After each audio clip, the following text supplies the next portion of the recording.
Hello everyone, welcome to Spark Up classes. I hope आप सब बहुत अच्छे होंगे और आप लोग की कंपार्टमेंट एग्जाम की तैयारी बहुत अच्छी चल रही होगी। आज हम इस वीडियो में डिस्कस करने वाले हैं अपनी जो कॉलिगेटिव प्रॉपर्टीज है उसका सेकेंड टाइप, जो कि है हमारा एलिवेशन इन बॉइलिंग पॉइंट। तो एलिवेशन इन बॉइलिंग पॉइंट को डिस्कस करने से पहले हम आइए जानते हैं कि बॉइलिंग पॉइंट होता क्या है।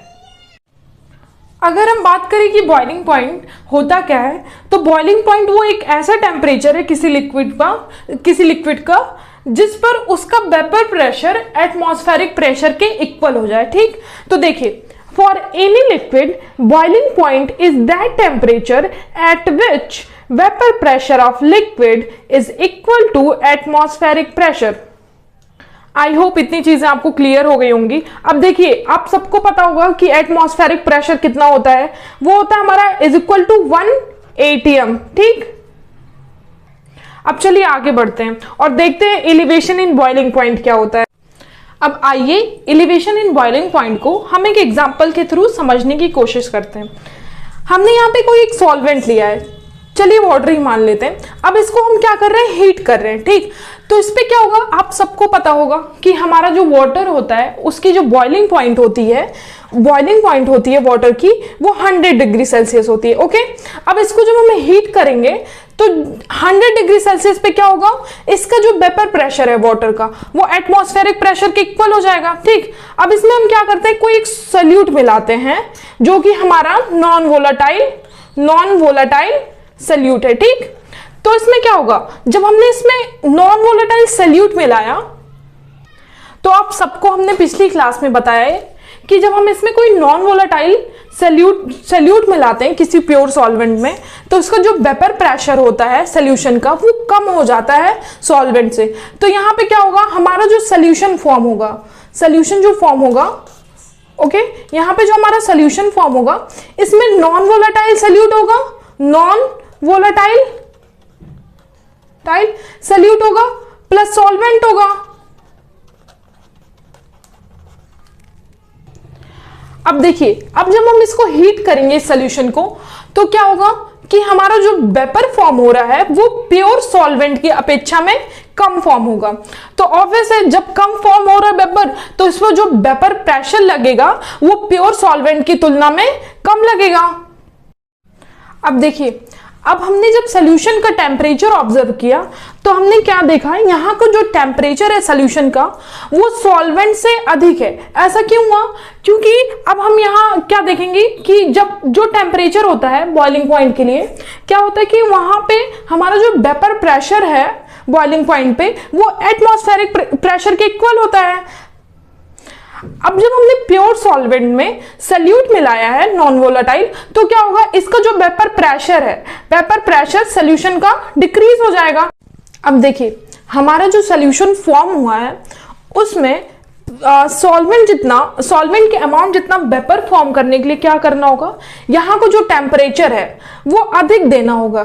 किसकी तुलना में, हमारा जो प्योर सॉल्वेंट है उसकी तुलना में। ऐसा क्यों हुआ, क्योंकि जब हमने नॉन वोलेटाइल सोल्यूट मिलाया है, तो यहाँ पे जो वेपर फॉर्म हुआ है सोल्यूशन में वो कम हो गया है इसकी वजह से। तो यहाँ पे मान लीजिए हम यहाँ का टेम्परेचर मान ले रहे हैं TB, ओके, और यहाँ जो हमारा प्योर सॉल्वेंट है उसका टेम्परेचर हमने मान लिया TB0। तो यहाँ पे क्या होगा, हमने क्या ऑब्जर्व किया, जो हमारा TB है वो ज्यादा है TB0 से। ओके, आई होप इतनी चीजें आपको क्लियर हो गई होंगी। अब चलिए हम इसको ग्राफ के थ्रू समझते हैं। अब देखिए, यहाँ पे हमने जो ग्राफ लिया है वो वेपर प्रेशर और टेम्परेचर के बीच में लिया है। मान लीजिए हमने कोई सॉल्वेंट लिया है, ठीक, वाटर ही मान लेते हैं, किसी एक पर्टिकुलर टेम्परेचर पे उसका वेपर प्रेशर कुछ मान लेते हैं। मान लीजिए यहाँ से उसका वेपर प्रेशर किसी पर्टिकुलर टेम्परेचर पे इतना है, कुछ भी मान लेते हैं। अब जब हम टेम्परेचर बढ़ाएंगे तो इसका जो वेपर प्रेशर है वो बढ़ता जाएगा। अब जैसे जैसे हम टेम्परेचर बढ़ा रहे हैं वैसे वैसे इसका वेपर प्रेशर भी बढ़ता जा रहा है। ठीक, बढ़ता जा रहा है। अब कोई एक पर्टिकुलर एक ऐसा टेम्परेचर आएगा जहां पे इसका जो वेपर प्रेशर है वो 1 atm, एक एटमॉस्फेरिक प्रेशर के इक्वल हो जाएगा। अब इसको हम क्या बोलते हैं, यही होता है हमारा बॉइलिंग पॉइंट। ठीक, अब ये हमने जो टेम्परेचर माना है बॉइलिंग पॉइंट वाला, वो हम मान लेते हैं इसको TV not. Okay, TV not, ठीक, टीवी नॉट। अब इस प्योर सॉल्वेंट में जब हम सल्यूट मिलाएंगे तो हमने क्या पढ़ा है कि सॉल्वेंट, किसी प्योर सॉल्वेंट में सल्यूट पे मिलाने पे इसका जो वेपर प्रेशर है वो कम हो जाता है। तो इसका वेपर प्रेशर मान लिया हमने यहाँ पे कम हो गया है पहले से प्योर सल्यूट मिलाने पे। अब जब हम इसका जो टेम्परेचर है सॉल्यूशन का, इसको जब बढ़ाएंगे तो क्या होगा, बढ़ते जाएगा वेपर प्रेशर टेम्परेचर के साथ। अब कोई एक ऐसा पॉइंट आएगा जहां पे इसका जो वेपर प्रेशर है सॉल्यूशन का वो एट 1 atm के बराबर होगा, एक एटमॉस्फेरिक प्रेशर के। अब ये जो हमारा आया, ये हमारा आया boiling point of solution. Okay, boiling point of solution, और इसको मान लिया हमने टीबी नॉट टीबी, ठीक। अब देखिए ये जो हमारे दोनों टेम्परेचर हैं, इन दोनों टेम्परेचर के बीच का जो डिफरेंस होगा डेल्टा टीबी, वो होगा हमारा एलिवेशन इन बॉइलिंग पॉइंट। उम्मीद करते हैं आपको इतनी चीजें क्लियर हो गई होंगी। अब चलिए हम आगे बढ़ते हैं। हमारा जो डेल्टा टीबी है, ओके, डेल्टा टीबी क्या है हमारा, एलिवेशन इन बॉइलिंग पॉइंट। अब देखिए, अब जो हमारा डेल्टा टीबी है वो क्या होता है, हमारा सॉल्यूशन का boiling point TB minus solvent, pure solvent का बॉइलिंग पॉइंट टीबी नॉट, ठीक। अब देखिए ये जो हमारा एलिवेशन इन बॉइलिंग पॉइंट है वो क्यों आया है, जब हमने कोई सल्यूट ऐड किया है तो ये हमारा जो बॉइलिंग पॉइंट है उसमें एलिवेशन आया, ठीक। तो हम जो डेल्टा टीबी है उसको लिख सकते हैं directly proportional to concentration of solute या फिर क्वांटिटी ऑफ सल्यूट, ठीक, क्वांटिटी ऑफ सल्यूट, ठीक। अब देखिए जो डेल्टा टीबी है वो हम लिख रहे हैं डायरेक्टली प्रोपोर्शनल टू मोलैलिटी।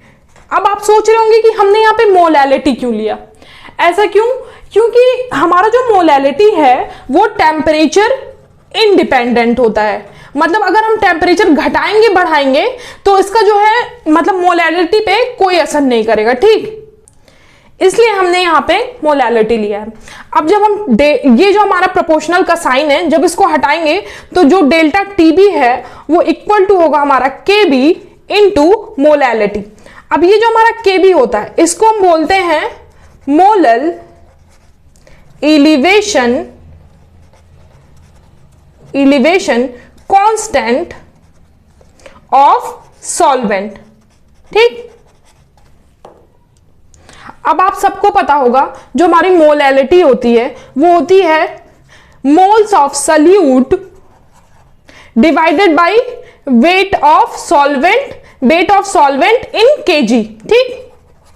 अब हमें इसकी मोलैलिटी जो हमारी है इसकी वैल्यू हम यहां पे पुट करेंगे तो क्या होगा, delta T B is equal to K V into moles of solute divided by weight of solvent in KG, ठीक।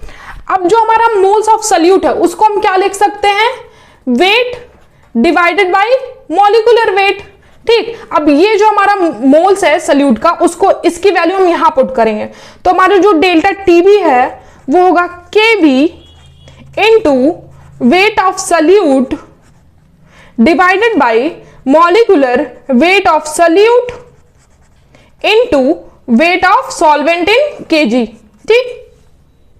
और ये हुआ हमारा एलिवेशन इन बॉइलिंग पॉइंट का फर्स्ट जो है फॉर्मूला, ठीक।